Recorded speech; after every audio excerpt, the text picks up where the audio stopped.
ልጆቹ እግዚአብሔር ብቻ ነው አምላክ ነው። ይሄ አቋማቸው ነው። እግዚአብሔር ብቻ ያቆመው ምስል አለ። ስገዱ ሲባል ሁሉም ሰገደ የሚል ቃል አለ።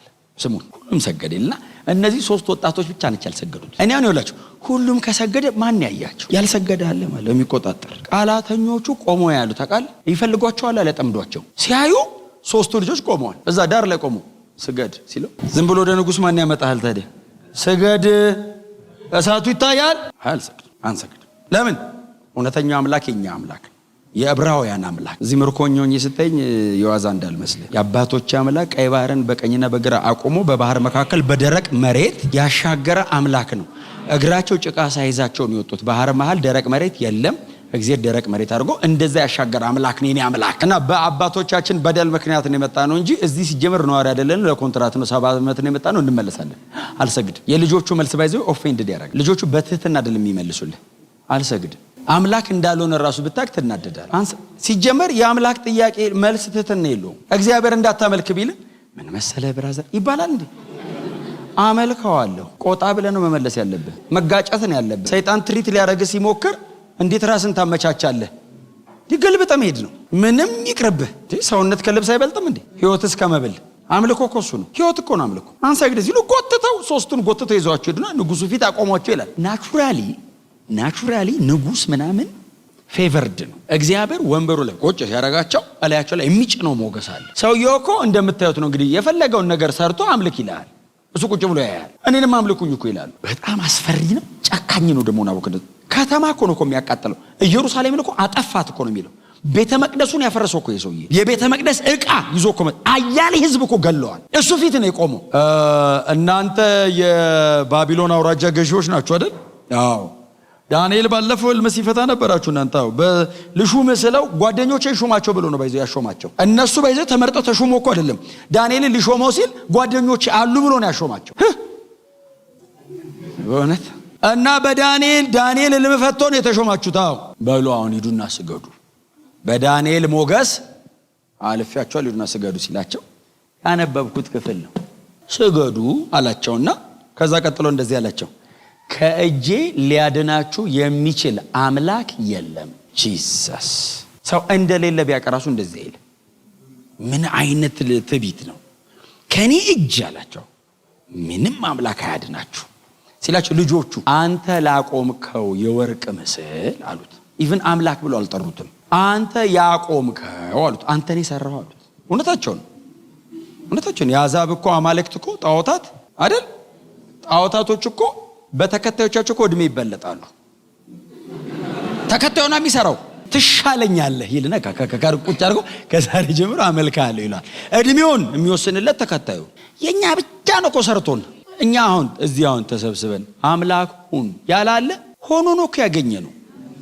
እኔ የፈለኩትን ለምንድን ነው የማላረገው? ኪንግ ነው ዶሙን የሚመራው። ኪንግደም ነው። ጌታ ይባረክ። አሜን። አንተ ላቆምከው የወርቅ ምስላው እንደማንሰግድ አሉት። አማልክቶችህንም አሉት እንደማናመልክ ይህንን እወቅ አሉት። ስቴትመንቱ ከባድ። ይህንን እወቅ አሉትና አምላካችን አሉት ካንተ እጅ ያድነናል አሉትና ካነሲ ባያድነንም ልጆቹ ኪዳን ሰብረው ገቡ። ታውቃለህ? አዲስ ኪዳን ላይ ባያድነንም ለዚህ ጣዖት 60 ክንድ በ6 ለሆነ ጣዖት አንሰግድም ሲሉት መጽሐፍ እንደ የንጉስ ቁጣ ከሳቱ በፊት ቁጣው ነው ነደድ ይላል። ናቡከደነጾር ፊቱ ተለወጠ ይላል። አንብቡትና ፊቱ በዋል ለኔ ነው እንደዚህ አስበው እንግዲህ ንጉስ ነው። እውነቱን ነው ባይዘው እያረገው ነው። ለጠቅላላ ዕውቀት አይደለም እያወራ ያለው። እሳቱ በሚችልበት መጠን ይንደዳላቸው። 7 እጥፍ ማለት 7 የሚያክል እንደማለት ሳይሆን to the maximum እሳቱ ይንደዳል። እሳቱ ሲያያዝ ቆመዋል እኮ እነዚህ ልጆች። በኢየሱስ ደሞ እኮ እግዚአብሔርስ አለው አይልም? አይዞ አይልም?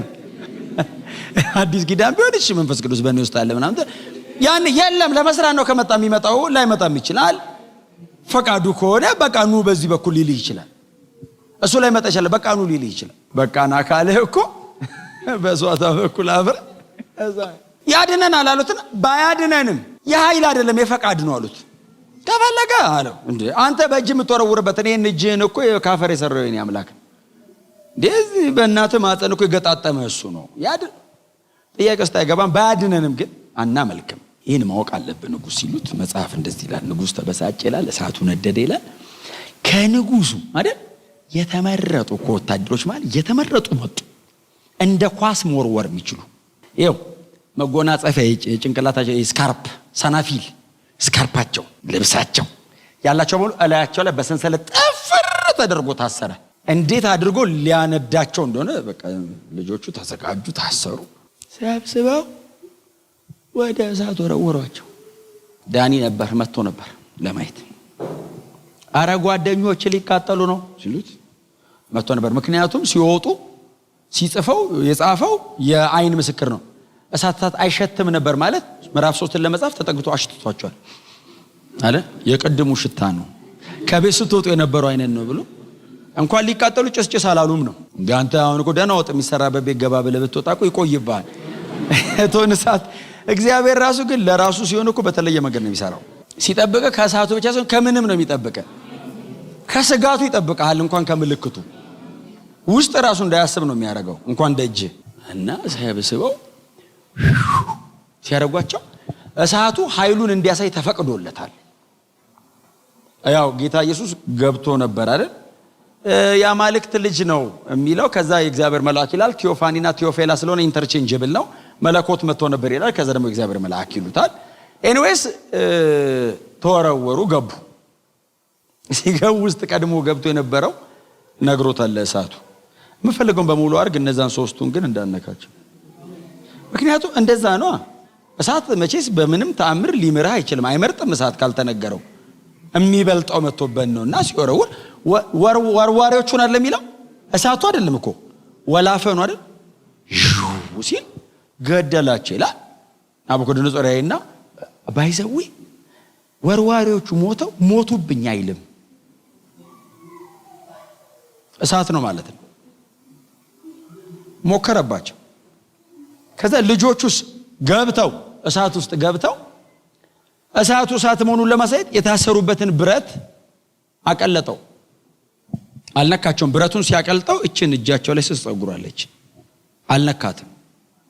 ብረት ማቀለጥ ይችላል፣ እሳት ነው ማለት ነው። መጽሐፍ እንደዚህ ይላል፣ ከወንበሩ ተነሳ ይላል ንጉሥ። ስማ ወደ እሳቱ አፍጠጋ አለ ይላል። አንተ ወላፈኑ ሰው የሚገል እሳት ማለት ሰው እንዴት ተጠብቃለህ? አጥንት አይገኝም። ስጋ አይደለም አጥንት አመድ ነው የሚሆኑት። ጠጋ ብሎ ወደ ውስጥ አየ ይላል። ሲያይ 4 የተፈቱ ሲጀመር አራተኛውን መጀመሪያም አላሰሩትም። 4 የተፈቱ የሚሉት 3 የተፈቱ ከአንድ ሰውዬ ጋር ነው የሚባለው እንጂ አሁን 3 ወርዋሪውን ጠራው ይላል። ያው ናቡከደነፆር እድሜው በጣም ስለሄደ በደንብ አይም ና አለው። በዙብኝ ብሎ ና አለው። ስንት ሰው ነው የጣላችሁት አለው። 3 ስንት ሰው ነው የማይሆነው? 4 ያኛው ምንድነው አለው። ቃል በቃል ናቡከደነፆር አላመነም አይኑን። ያኛው ምንድነው ሲለው ያንን እኛ አልጣልነውም አለው። በምን ይዞ ነው የሚጥለው? የአማልክት ልጅ እኮ ነው ያኛው አለው። ከእሳቱ በላይ ያበራል ያኛው አይደል? እንዴት ዲሰርን ታደርገዋለህ ታዲያ? የተለየ ነገር ነው። የተለየ ነገር እንደ ልጆቹ አይደለም፣ ያብረቀርቃል። ያኛው የአማልክት ልጅ ነው ሲለው ናቡከደነፆር ያቆመውን ብረት ረሳው፣ ወርቁን።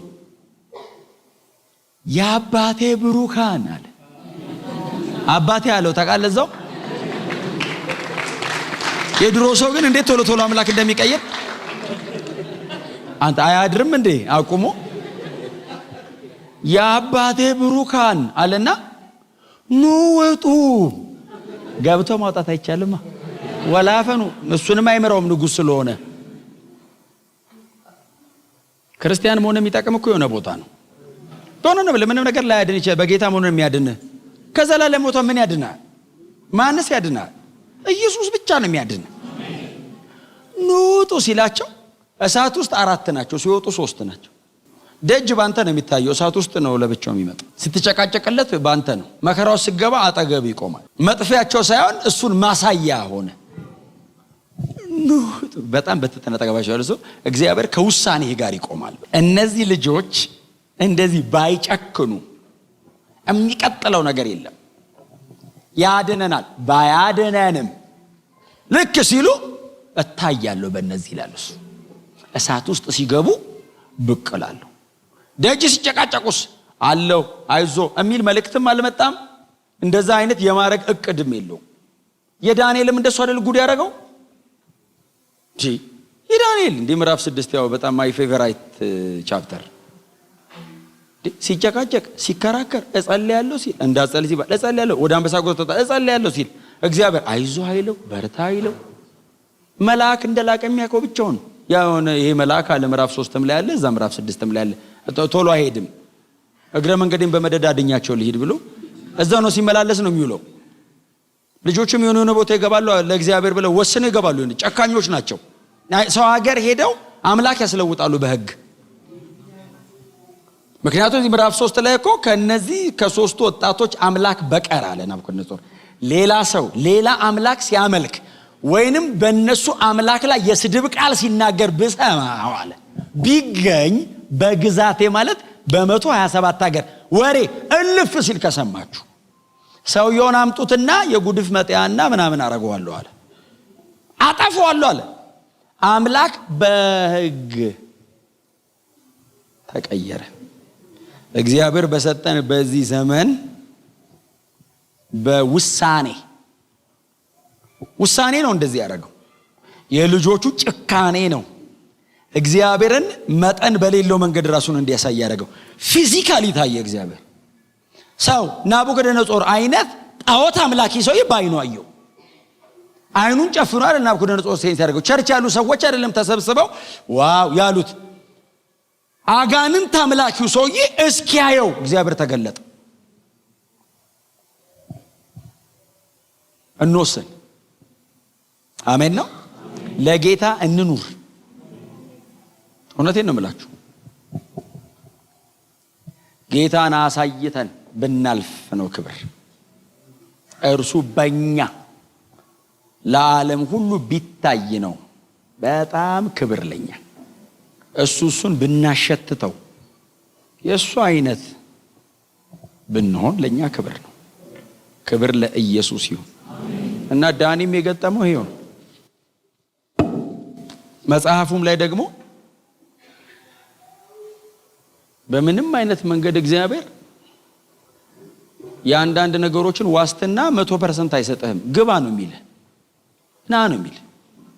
አንበሳ ጉድጓድ እየሄድኩ ነው ስትለው አድንሃለሁ አይዞ አይልህም። ና ነው የሚል። ግባ ሲወረውሩት ዳንኤልም ያወቀው እኮ ገብቶ ነው። ጠዋት ነው አምላክ የመላኩ ልኮ ያለው። አይዞ እባክህ አምላክ መላክ ይልካል እያለ አይደለም የሄደው። ያድናና ባያድነኝም ችግር የለውም እያለ ሄደ። ሲወረውሩት ቀድሞ ይገባ ለካ የሚጠብቀው መልአክ አለ። ቀድሞ ዳኒ ዘገየ እያለ ቀኑ ሙሉ ንጉሱን ያዘገየው ለነገሩ ሲከራከሩ አለ ይላል። ንጉስ ፍርድ ቤት ነው ያለው። ዳንኤል ፍርድ ቤት ነው ሲጨቃጨቅ ነው ያለው። ስጋድ አልሰግድም፣ እንዳጸልይ እጸልያለሁ፣ በጸልይ ጣሉኝትም ልበላ ሲጨቃጨቅ ንጉስ ሲከራከርለት ጠበቃ ቀጥሮ ሲሟገትለት ዳንኤል ራሱ ሲከራከር ነው ያለውና ድክም ብሎታል። ደክሞታልና መልአኩም ይገባዋል። ቀኑ ሙሉ እዛ ጭቅጭቅ ላይ ስለዋለ ስለሚደክመው መተኛት አለበት። ገብቶ ጠዋት ስራ ይገባል። ወጣው እኮ ሄደ ነው የሚለው። ስለዚህ መልአኩ ቀድሞ ጠብቆት ከአንበሶቹ ጋር ጨርሶ ጠበቀ። ገስታለ ዛሬ ማታ ብሎ ይነግራቸዋል። አንተ እንትን በለው፣ አንተ በዛ በኩል በሩን እንትን በልት፣ አንተ ሲተኛ ደገፍ አድርገው እንታሙቀው ምናምን። የሚድል ኢስት ለነገሩ የሙቀት ችግር የለም። ባቢሎንም እንትን በሉት ብሎ ተንከባከቡት። ዛሬ በሰላም አብራችሁ ደሩ፣ ነገ ጠዋት 122 ብፌ ይመጣል፣ መርጣችሁ ታነሳላችሁ፣ ዛሬ ጾማችሁ ደሩ ብሎ እናንበሳ ማን ነው እንግዳው መልአክ እስኪመጣ ድረስ አፒታይታችንን ዘግቶ አፋቸውን ቆለፈው ይላል። እዚህ ግን አረጋው አይመስለኝም። እኔ እንዳይበሉት አረገ ነው የሚለው እንጂ አንበሳውን ምኑ እዛ ዳኒ ሲወረወር መልአክ ቀድሞ ስለገባ ያዛረገው። ዳኒ እንዴት ነው እንኳን ደህና መጣ እየጠበቅኩ ነበር፣ ስራ አስፈታኝ ብዙ ቆየ። አምልኮ ጥሎ ነው የመጣው። ስራ አስፈታኝ ብዙ ቆየ እና በቃ ነግሬያቸዋለሁ ለሁሉም ተኛና የጠዋት ጸሎት እንዳረሰ። እንክብካቤ ሲበዛብህ ጸሎት ያስተዋል። እሱ በጸሎት ምክንያት ተጥሎ ጸሎት እንዳይረሳ ነው። ጸሎት ነው ተአምር ያመጣው እንዳይረሳው ነው። ጸሎት አትርሱ። ይኸውላችሁ አሜን የሚል ጠፋ። ምን ነው ውጤቱን ብቻ መታየት እንዴ? መንገዱን ነው እንጂ መጸለዩ አይደል ይሄን መዘዝ ያመጣበት? መጸለዩ አይደል ታዲያ ካንበሳ ሲያወጣው? ስለ ጸልየ ነው ሲቃይ ውስጥ የገባው። ስለ ጸልየ ነው እግዚአብሔር ጣልቃ የገባው። ሰውየው በመጸለዩ ነው ሂስትሪ ሜክ ያደረገው ከእግዚአብሔር ጋር አብሮ ታሪክ ሰሩ። አብሮት እግዚአብሔርን አገባ ብሎ አስገብቶት አብሮት ሰራ። ተጻፈ። እስትንፋሰ መለኮት ያለበት መጽሐፍ ነው። ከዛ መልአኩ ተለየው። ዳኒ ተኝቶ አደረ። ንጉስ በጠዋት መጣ። ንጉስ አልተኛም ይላል። የዛን ሌሊት የንጉሱንም ጨምሮ ነው የተኛው አይደል? የሚያዝናናውም ነገር አልቀረበለትም ይላል። አልፈልግም አለ። ግን ይኸው ጥያቄ ፈጥሮበታል። ይሄ ልጅ አምላኬ ነው የሚለው የሆነ ነገርማ አለ። በዚህ ደረጃ ያለ ሰው መቼስ ድፍን አድርጎ አምላኬ አይልም። እጄ ጠዋት ማረጋገጥ አለብኝ ብሎ አልተኛም። ንጉስ ነው ማን ይከለክለዋል? በነጋቱ ይተኛል አይደል? ስራ ገባ የሚለው እኔ ለመጨረሻ እሱ ነው። ከዛ በጠዋት ሄደ ማልዶ ይላል። ገና ሳይነጋ በደንብ ሄደና እንደዚህ ወደ አንበሶች ጠጋ ብሎ የሚል ቃል አለ። ገብቶ የሚል የለም። ወደ አንበሶች ጉድጓድ ንጉሱም ቢሆን አይገባም። ክርስቲያን መሆናችሁ ብቻ የሚያድናችሁ ቦታ አለ። በጌታ ማመናችሁ ብቻ የሚታደጋችሁ ቦታ አለ። ከዘላለም ጥፋት የሚያድን በጌታ መሆን ብቻ ነው። ጠጋለና ምን ይበለው? አምላኩን በሰማይ ያውቀው። የዳንኤልን አምላክ ማን ብሎ ይጥራው? እሱ የሚያውቀው እነ ናቡን፣ እነ ኤሽታርን፣ እነ ሞሎክ፣ እነ ካሞሽ ነው የሚያውቀው። ዳንኤል አምላኩን ነግሮት አያውቅም። ያሳየዋል አምላኩን እንጂ እከሌ ነው ስሙ አይለውም። የዕብራውያን ነው ያህዌ ብሎ ቢነገረው ዝም ብሎ እንደ ቀልድ ያህዌ እያለ ቢጠራበትስ የአምላክን የእግዚአብሔርን ስም በከንቱ አትጥራ የሚል አለ ሕግ ላይ። ስለዚህ ብዬ ባጨባበጡ ይሻላል። ስሙን ካወቀው በኋላ አይ ከተጨባበጡ በኋላ አክብሮ ይጠራዋል። ስለዚህ ዝም ብሎ እና ምን ይበለው? ከዛ እንደዚህ ያለው የዳንኤልን አምላክ ማነው ስሙ? ዳሪዮስ ነው። ምዕራፍ 6 ላይ ንጉስ ኦሬዲ ባቢሎን ምዕራፍ 5 ወድቆ ፋርስና ሜዶን መጥቷል። ምዕራፍ 6 ላይ ዳሪዮስ እንደዚህ ያለው የሕያው አምላክ አገልጋይ የዳንኤልን አምላክ ሕያው አምላክ አለው። ገብቶኛል አለው። ያንተ አምላክማ ሕያው ነው ብሎ የሕያው አምላክ አገልጋይ ዳንኤል ሆይ አለውና ሁልጊዜ የምታመልከው አምላክህ ምን ማለት ነው? አንበሳ ጎራ ትጣላለህ ብለን አዋጅ ስናወጣም ታመልካለህ። ምንም በሌለብህ በሰላም አንኮንዲሽናል ወርሺፕ ቦታ አትመርጥ፣ ጊዜ አትመርጥ፣ ምን አትመርጥ አለው። ህይወትን አስይዘህ ነው የምታመልከው። እርግጥ ነው ሕያው ነው። የምታመልከው አምላክ በእውኑ ከነዚህ አንበሶች ሊያድንህ ችሏልን? አቅም አልበለጠን? ከኛ ከፋርስና ከሜዶን ከምናምን ከበቀለበት ማህተምና በልጧል ሲለው ዳንኤል ለማለዳ ጸሎት የቀሰቀሰው ንጉሱ ነው። ከአንበሳ ጉድጓድ የአንበሳ ድምጽ ነው የሚጠበቀው። አንበሳ ሲያገሳ ግሳቱ ነው። ዳኒ እንደ ንጉስ ሆይ አለ። እግዚአብሔር ያሳይ ንጉሱም እንደሚሆን እዛ ቀን መንፈስ ቅዱስ ነው የሚሞላው።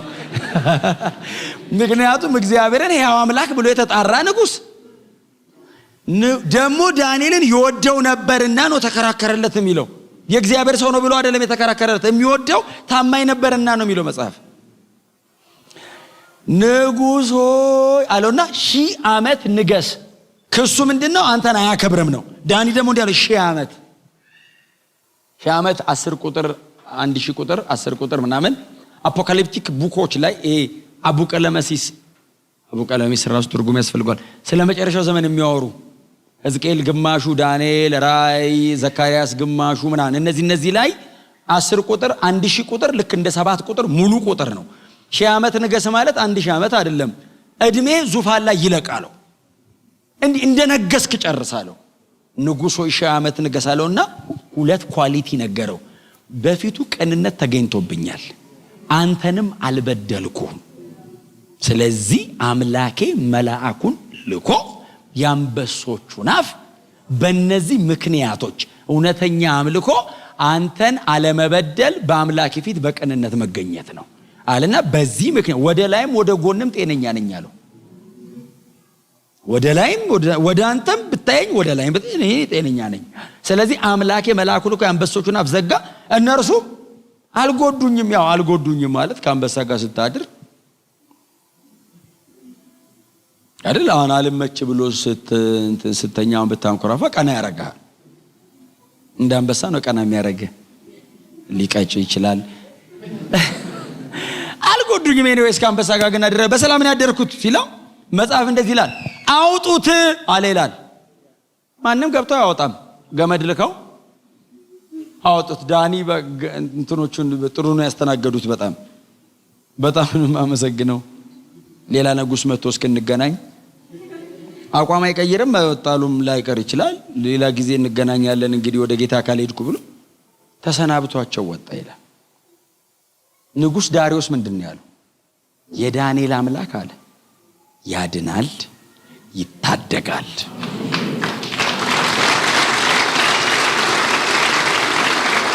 ያውላችሁ ኢሹ ኬዙ ዳንኤል መንበርከክ አለመንበርከክ ሳይሆን እግዚአብሔርን ማምለክ አለማምለክ ወርሺፕ ሆኗል። ኬዙ እግዚአብሔርን ማገልገል ለእግዚአብሔር መኖር ሆኗል። የሆነ ሚደንቅ አይነት ተአምር እየሰራ አይደለም። እግዚአብሔር ልመለክ እያለ ነው። ምንም ነገር ሲያደርግ ልጆቹን አይደለም ማዕከል ያደርገው፣ ራሱን ማዕከል አድርጎ ነው። ያድነናል ሲሉ አድኛ ሳያለው ራሴን ነው። የዘላለም ሕይወት ራሱ እኮ የሰጠን የጸጋው ክብር ይመሰገን ዘንድ ነው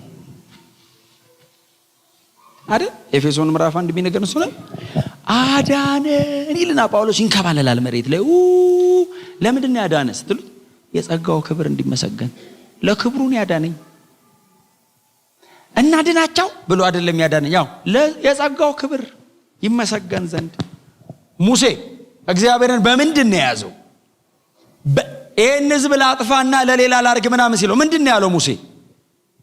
አረ ስም ይሰደባል ሲለው እግዚአብሔር ተወው ይላል። አረ ስም አለው ይህን ሕዝብ እኔን አጥፋኝ፣ ግን አረ አውጥቶ ጨረሳቸው ነው የምትባለው፣ አረ ላንተው ነው ሲለው እግዚአብሔር ተወው። እሺ ቀጥሎ አለው። በጣም በትህትና እግዚአብሔር ለክብሩ አድኖሃል በሉት። ይሄንን ፍቅሩ ነው ምን ጥያቄ ያለው? ግን ክብሩ ይቀድማል። ክብሩ ማንነቱ ነው፣ ህልውናው ነው። የሆነ ብርሃን አይደለም ክብሩ። ክብር ፐርሰን ነው። ክብር አሳይኝ ፊቴን አታይም አይደል መልሱ? እስቲ እንደሆነ በረግረግ ስትል ነው እንደ ክብር ሲለው አይደለም እኔ ነኝ እኮ ክብሬ። ባለፈው የዛሬ 3 ሳምንት ነው እሑድ ላይ ተናግሬያለሁ። ኢየሱስ የእግዚአብሔር ክብር ነው። the glory ጋድ የተባለው ክራይስት ነው። ፐርሶኒፋይ ሆኖ በስብና የመጣው የእግዚአብሔር ክብር ነው። የጸጋው ክብር ይመሰገን ዘንድ ኢየሱስ ክብሩን የተወው ለምንድን ነው? አባቱን ለማክበር። አብ ያዳነን በቅዱሱ መጠራት የጠራን እንዲባል የእግዚአብሔር አዳኝነትና በቅዱስ አጠራር ጠሪነት እንዲታወቅ ኢየሱስ ክብር ጥሎ መጣ። ክብሩን ጥሎ የመጣው ከክብሩ በላይ ጥላሁንን ወዶት አይደለም፣ አባቱን ለማክበር ነው። ክብሩ ማንነቱ ነው። እስቲ አሜን በሏ። እና የትኛው የመጽሐፍ ቅዱስ ክፍል ላይ ከክብሩ በላይ ወደደ የሚል ጥቅሳል የለም። ክብሩን ተወ የሚለው አባቱ ይከብር ዘንድ ላከብርህ አይደል መጥቻለሁ፣ ላከብርህ መጥቻለሁ ነው የሚለው። ክብር ለመንፈስ ቅዱስ ብቻ።